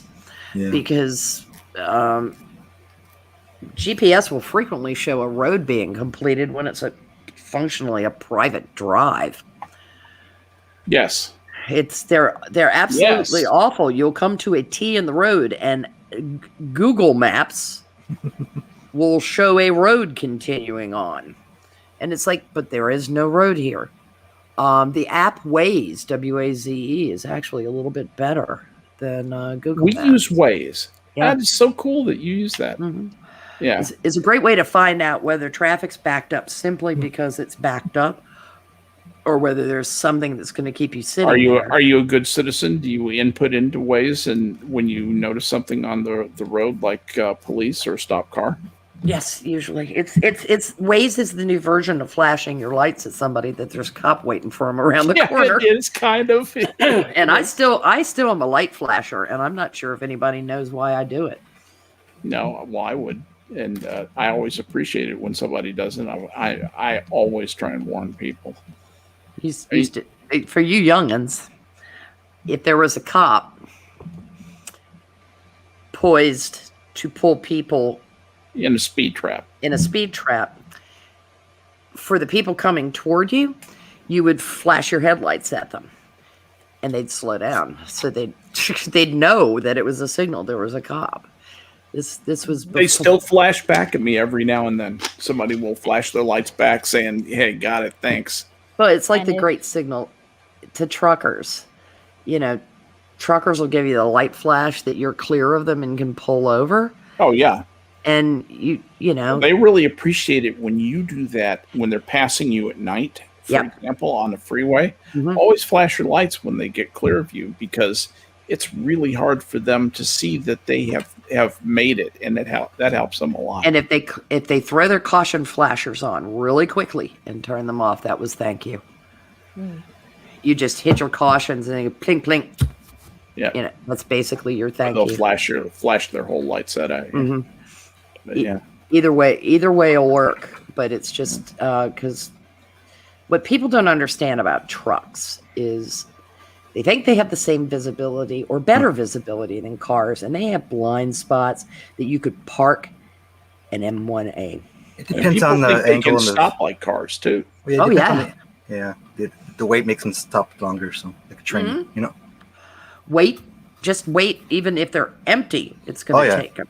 And they also cannot brake but so quickly for fear of jackknifing. And it's just one of those things that so many people do so many shitty. This is not to say that there aren't people driving too tired to be on the road with something that heavy that takes as long as it takes to stop. Yeah. Because there are truck drivers who are fucking menaces, okay? Oh yeah. But there are plenty of drivers who think it is just hilarious to pull directly over in front of a truck Oh yeah. and then hit their brakes because there's traffic up ahead. Yeah, the truck thinks that's just a fucking hoot. Yeah. But let me tell you, he will not stop for you if he's going to hit you. He won't swerve out of his way because he would lose control of his truck. Jackknife. He would rather hit you straight on. Exactly. Yeah, he'll kill 8 other people doing the other thing. He'll Right. just kill your dumb ass. And now they have cameras too, so you know. Yeah, which is better. But I mean, Yeah. I have just watched so many unbelievably stupid things. Now, I have experienced trucks doing stupid things to me. I had a UPS double hauler pull up dead behind me to the point I couldn't see anything but grill in my rearview mirror on a rainy, dark He's falling 2 feet off your bumper. night. Yes. Nice. And I was behind somebody who he could clearly see over top of me and my car, who could not stay in their lane. And I was waiting until they drift. You know, you do the wait. They drift to the left and come across the line a little bit, and then they drift to the right. Well, if you're in the left lane, you wait till they drift to the right and you cram on the gas so you can get past them while they're well out of your way before they can come back. And he just ran right up behind me and fucking hit his horn. Jesus. So I flipped him off. Mm-hmm. And my mother's like, do you think that's a good idea? I said, I don't care at this point. I got 2 people now I want to kill. It feels like a good idea. Yes, Yeah. it's making me feel better right now. Do you want to be person number 3? No? Okay. Yeah, really. The car's not locked, Mom. I was in kind of a similar situation coming down from Ski Mountain a few years back. One of the mountains here, it's lower down, so it's very close. As such, if it's a really bad black ice night, they have put no lights up on the road when you go up the mountain. So when you after skiing at night, it's pitch black. It's pitch black. The only light will be from cars. And sorry about that's Mickey. Sorry if you hear the dog barking. No worries. It's fine. And I have 4-wheel drive and I have snow tires and I full on 4-wheel drive, low gear. I am secure in my car. I have no issues going down steep mountains on ice. I don't like it, but I'm safe in my car. However, what did I have in front of me? I had a shitty beat up van. I could see the tires being like strip as all hell in front of me, which was weird because you're not allowed up the mountain without chains and good tires, which makes me think that they took them off. Or somehow the police, because there's usually a police barricade when it's bad weather, pieced out, you know? And because there's no way this truck or this van could have gotten up there. So I have that person who is sitting like constantly like bam, bam, bam, bam, bam, bam, like on and off the brake, not going further enough to allow me a safe distance. And then I have like another car exactly like that UPS hauler for you, Prospero, which is basically hitched a ride in my back seat. Mm-hmm. And no matter how many times I put on the hazards, they would not I think they were terrified of the road conditions, and they were staying so close to me because I was providing light. Mm-hmm. And so I couldn't get them off. It was terrifying. I've never had such a terrifying crawl down a mountain before. We were going like at the fastest, maybe 35, 40, maybe kilometers. So that's slow. Yes. And I guess it's still fast for the conditions, but still, it was just like, it was just so cramped that I was like, okay, well, I'm going to get hit. That's what I felt like. I felt like they're going to fail the brakes. It's going to push me right into this shitty car, which I'm going to hit off the side because the roads, it's one lane up and down. And on one side, you'll crash right into the mountain. And the other side, you fall down into, off the highway. So I was like, okay, great. This is how I die. Luckily it didn't happen. But I've never had such bad drivers. I'm like, there's shuttles from various hotels that you can take up the mountain. Even a few years back, this is pre-Olympics here. You don't need to drive if you're scared to drive in conditions. Yeah. But the thing is, honey, don't go on the road. You can only go so slow downhill. Yeah, at some point, unless you're a dead stop with the 35 to 40 kilometers, you're talking about 20, 25 miles an hour, maybe an edging above that a little bit. That's about as slow as you're going to be That's riding your brake the whole way down. That's the problem, and I don't like doing that because I'm like, well, I'm destroying my car and it's not safe. Yeah. And not to mention you don't want to grab the brake because that'll cause all kinds of traction problems. And it's just, it's a tap the brake, asshole won't get off your ass. Trap the brake, asshole won't get off your ass. At that point, you're like, God damn it, why can't there be a place for me to pull over? And pull out your RPG. And yes, and it gets better. Speed up the process. Because this mountain, there's only one way up and one way down. When people go home, there is, even if you were to pull over, you risk sitting for 2 hours in the cold on a shoulder that's not safe. Because there's no getting back in. Cars will not stop, there's no way to stop because everyone's an idiot. And it's what's it called? Like sausage links all the way down, Yep. It's frustrating. And that's why I don't like going up without a bus. It's not worth it. That would convince me right there. I'm going to use the transportation provided. Thank you. I don't care how long it takes. Because screw you. It's unbelievable. And the thing is, of course, you have 4-wheel drive, but you're on conditions that could go from traction to ice. Mm-hmm.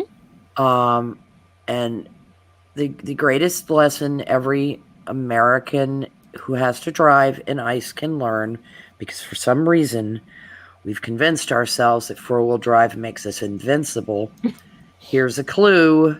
On ice, it's called the 35-mile-an-hour rule. It's don't drive over that, and you'll be pretty fine most of the time. You should be okay, even if you go for Mr. Toad's Wild Ride. You should still be pretty okay. Yeah. But 4-wheel drive is 4-wheel slide. Yeah. On ice. magical drives do not create They make you traction. they give you enough traction to start really quickly, and that gives you an illusion that you can stop that quickly. And guess what? You can't. Yeah, I mean, Guess you can't turn sharply with four-wheel drive either. So yeah. Well, the thing is it's like, okay, 18-wheelers as an 18-wheel slide on ice. You see it in North Texas when they get ice storms.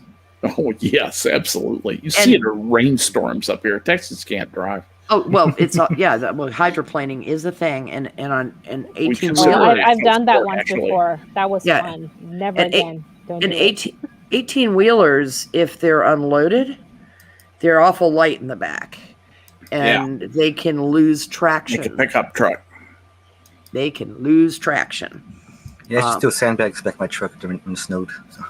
Oh man, if I drove a pickup and I had to deal with ice on the regular, I would have one of those mega monster toolboxes loaded with sand in the back, just to put weight over the rear wheels. Yeah, Because with no weight in the back, You're going nowhere. It makes a big difference. oh god, especially if you've got an 8-cylinder, you hit the gas, you spin your own back tires, and you're like, son of a bitch, I did it again. It's just it fully loaded. They're as easy to drive as a station wagon, but I take it too heavy in the back, not loaded. they can be bye back end. Yeah. My husband has a saying, and he is absolutely correct, that we do not teach people to drive in this country. We teach people to aim. Oh God. He's not completely wrong. Oh, they can't in parking lots, by the way. That is wildly entertaining. I mean, I understand where parallel parking could be just a little iffy for some people. Like if your shoulder's stiff and you can't look over your goddamn shoulder. But because I've got side view mirrors and stuff. Skep and I are old school. Threw your arm up over the side of the bed right, seat exactly. and threw your entire upper body around. Right. That's how I was taught too. It's the heave. It's the heave. It's all right, good. And you do that up until you're about 55. And then at 55, you throw that arm up and you go to look, and your entire body says, "Are you fucking joking?" Yeah. I'm gonna I hurt did that you at now. 30. What are you talking about? Yeah, but I'm gonna hurt you now. I love the backup cameras I have in the Subaru. I was gonna say love the 'em. the Lexus has a wonderful backup camera that is just it's a high point of my existence. Yeah, it's because side views. I mean, I learned how to use them when they put side view mirrors on the passenger Yeah, side. but the backup camera rules. So much better. Yeah. So much better. And I can. The thing is, I've always been better at parallel parking to my left than my right, which is amazing. The number of people who can't do that. It's like they're utterly intimidated because it's the wrong way. And I'm like, oh, bro, you're on that side of the car. It is so much easier. Yeah. I've never ever had to do that. Oh, it's I find it a delight on one-way streets that are 2-lane that have parking on both sides. Yeah. Oh God, yeah. If I see one on the left, I'm like, booyah. Number one, I can pull straight into it a whole lot better. My spatial orientation is better. Yes. But even backing into the parking space, I find I am all but kissing the curb with my tires. I mean, I'm an A++++ parallel parker in that direction.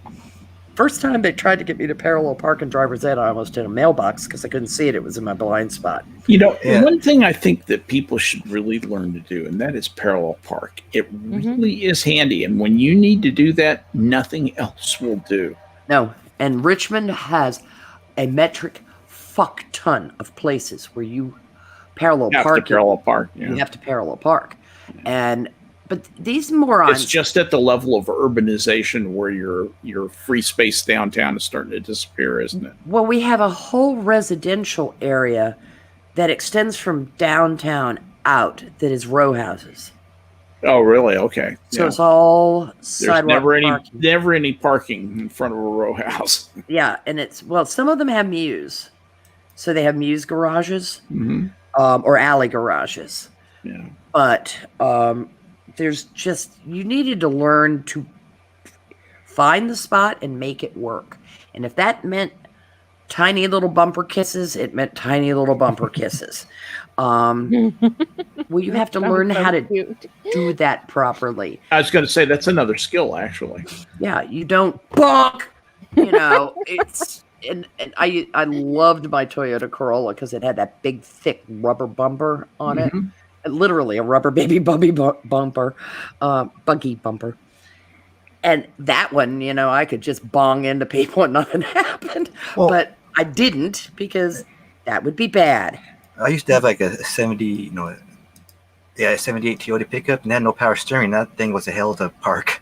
Oh God, yeah. No power steering. Yeah. Yay. Power brakes, Yep. But once you learn to park it, Yeah. get into a car with power steering. Oh yeah, it's night and day. and anybody complains and you're like, huh, asshole, watch this. People can't even park in parking lots though. With pretty little lines. Even on the diagonal they can't. Yeah, with tiny little cars, No, I really like there are some days I just rage. I had a dentist appointment a few weeks back. Where I parked, there was no other car beside me, and it was like first thing in the morning, so empty. Okay, so I come back down, say what, an hour later, right from my appointment. Again, mostly empty, and this asshole, I think it was an Audi SUV, one of those stupid, probably idiot driver, doesn't know how to drive, parked right beside me, and I also parked so that I had the pillar on my right. So that means that I had even extra space, So I always park to make sure that the driver's side space is I have the most space. So, I'm considerate to the other lane beside me. No, he parked not only into my stall, but on a diagonal. So I had to scoot my butt out because otherwise, if you had done the full straight up and around around thing, I would have hit the car. And I was like, I wish I had paper and pen with me to you park like an asshole. Yes. But I did the next best thing. I did the passive aggressive slam, open my driver's door against the car. I wasn't proud, but I was that angry. That's to keep a paint pin and try down his car, Well, you pin me in like this, I get to bang my car door into your car. That's a rule, actually. Yeah, that's like, are you kidding me? That's a statute. Yeah. I have road rage even when I'm parked. I got blocked in once when I was at university so tightly on both sides that there was no room to open either door, driver or passenger side, more than a few inches. I mean, they blocked the shit out of me. I had to basically climb in through the back hatch and then work my way up and over and then very carefully get myself out of there. Oh, it was annoying. Did you use your keys to tattoo their cars? That's what I'm far too nice about things. I did take down the number of the thing and was very neat. Talk to the campus police and say you should go ticket these idiots because they're not. One of them wasn't even parked in an actual spot. I'm just fucking with you, Yeah, I mean, honest to God, now I'd fuck their car up. I never Nothing before. left to lose.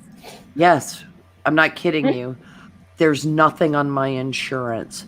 Zip, zilch, nada. Not a speeding ticket, not a parking violation, nothing. I mean, but only in a hot car, on hot summer days, there's wonders to a car.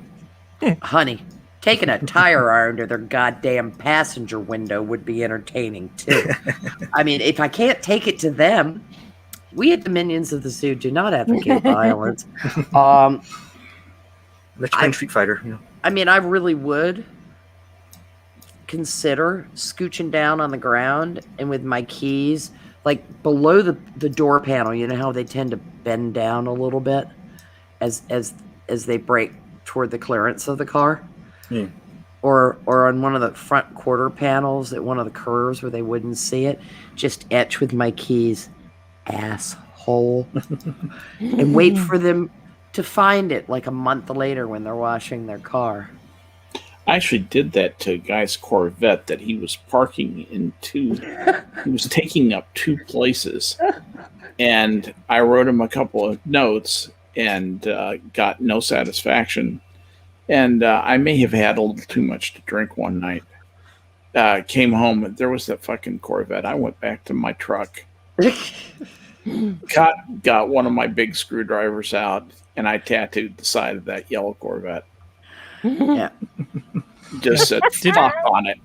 Yeah. Fuck. But I have to park this way so nothing will happen to my car. I know this guy who got his wife by slashing her tires. So Good You mean, God. is that how he met her or got back at her? that's how he got her. You sure got her. Yeah, Yeah. it's a weird story. Yeah, It, it's- it does sound like one. But Did you know, he mistake the wrong car? No. Okay. it's a pity he didn't own it though, and did it in a Yeah. fit of rage and just walk away Well, from it. Go, haha. He slashed tires and paid to get them replaced, but he didn't say he slashed them. He just said, "Oh, really?" What a dick. Yeah, You know, it's just easier to leave. yeah. I hate to tell people that, but you know, it really is easier to leave. I think it's just the stupidity, and I mean, forget courtesy. We already know lack of courtesy is a thing. Yeah. People can't even hold the door for the person behind them anymore. I And think in that's co- sexist now. At You know, least. It may be. Thanks, women. It's also I do- ableist, possibly racist. Could be. Yeah. Could I had a be. guy hold an elevator for me one time, and I got on and I said, "Thank you so much." And he said, "Well, I'm glad you're not upset." Oh, that's so sad. And this was about 20 years ago, and he was significantly older than I was. And I said, I know what you mean, and I'm so sorry that anyone would ever be that rude.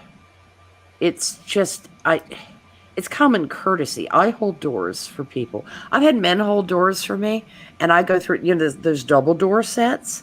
Yeah.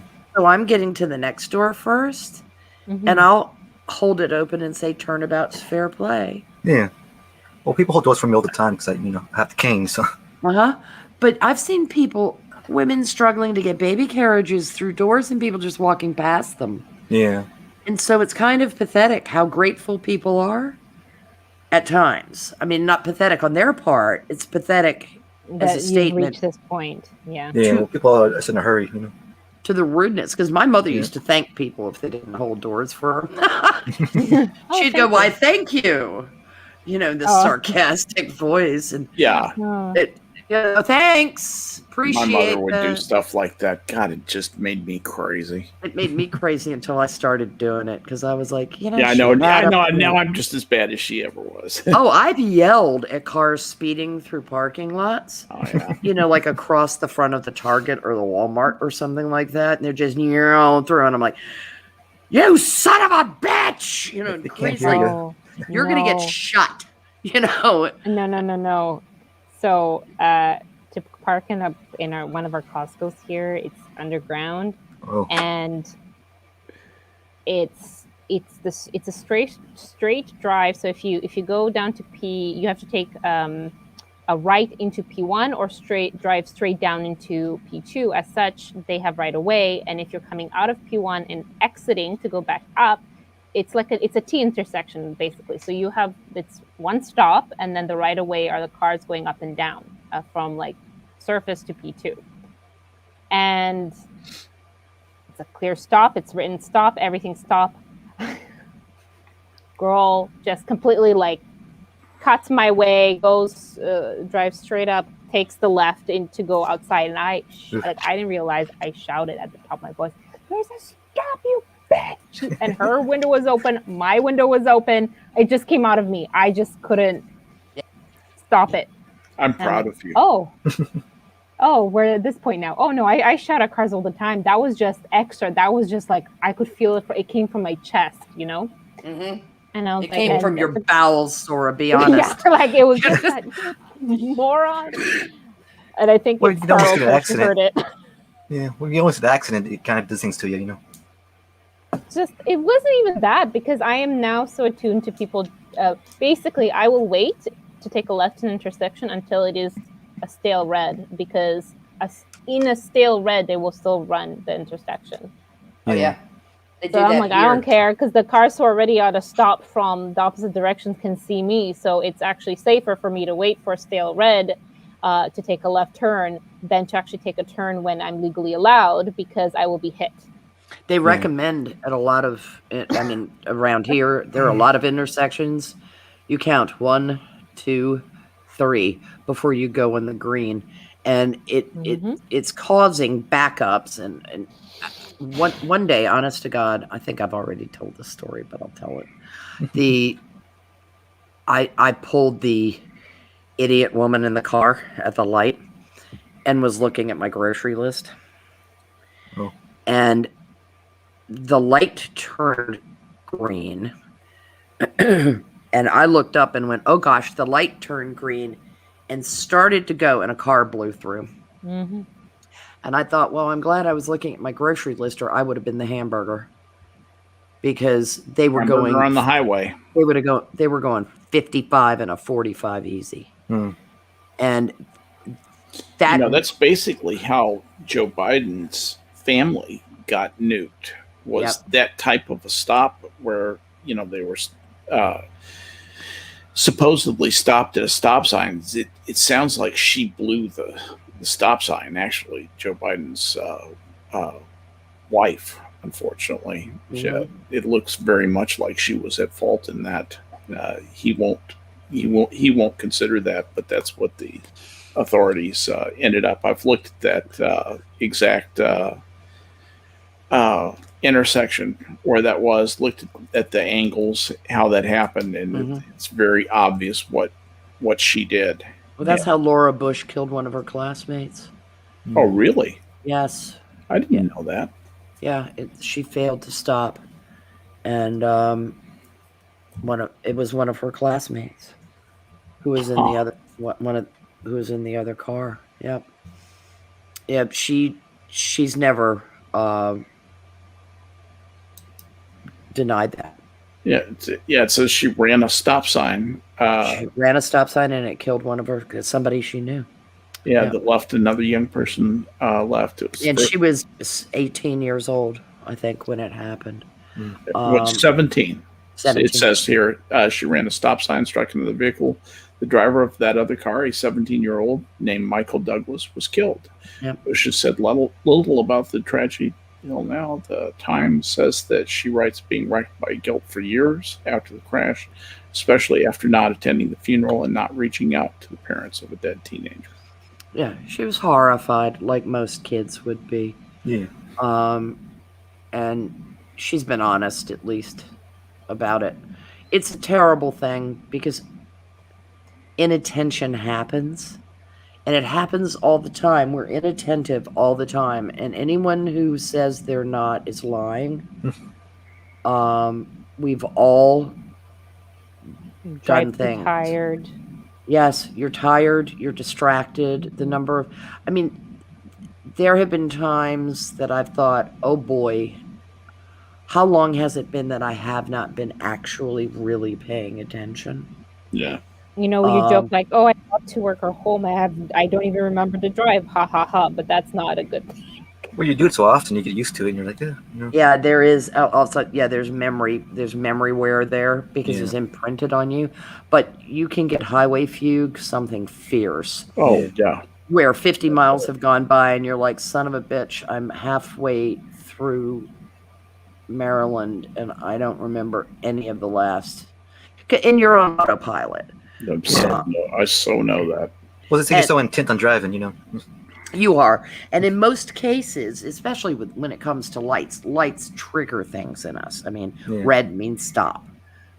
We have, decided things that would wake us up, or at least we reassure ourselves that they would. But every single, I would be surprised if any of us could honestly say that I've never ever been Inattentive.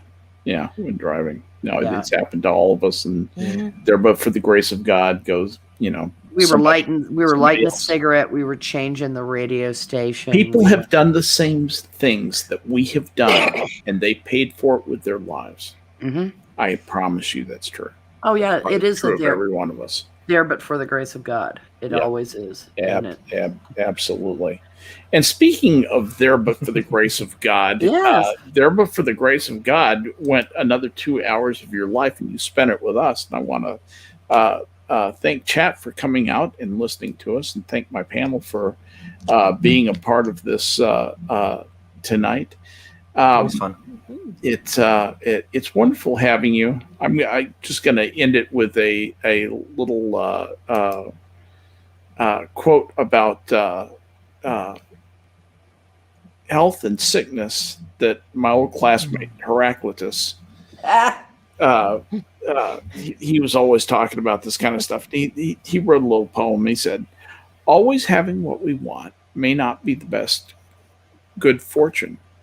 Health seems sweetest after sickness, food and hunger, goodness in the wake of evil, and at the end of a day-long labor, sleep." That was Heraclitus. He was always saying stuff like that back in the day. Those of you who knew him, you know what I'm talking about. He's a good guy in spite of all that. Thanks for hanging out with us, guys. It's great fun and pleasure to be with you. We'll do it again next week. Come join us Thursday night for Prospero will be hosting, and we will have more goofy hijinks. Join us for Blind Press's stream tomorrow on her channel at noon Eastern time, And Sanguine will be in your chair tomorrow night. Yep, and Sanguine will be here tomorrow night. You will be there Thursday night. We don't know who's on Friday night, and Yeah, we do. We hope. we hope we do. But anyway, we I got discuss videos that too. later. And then Harry on Saturday. So it's great fun hanging out here with the minions, and we're going to do some more of this later this week. But for tonight, the zoo is closed. Good night, everybody.